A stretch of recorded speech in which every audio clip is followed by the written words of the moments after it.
Sa ibang balita mga kabrigada, iginiit ni Senadora Amy Marcos na hindi siya nagsimula ng investigasyon sa naging pag-aresto kay dating Pangulong Rodrigo Duterte para mangampanya, magpasikat o magpa-endorso.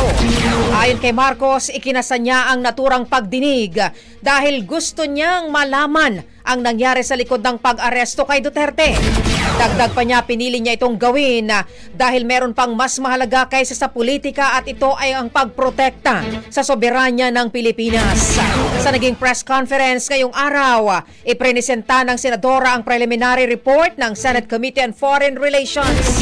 Ibinahagi nito na wala namang obligasyon ng Pilipinas sa ICC na i-turn over si Duterte.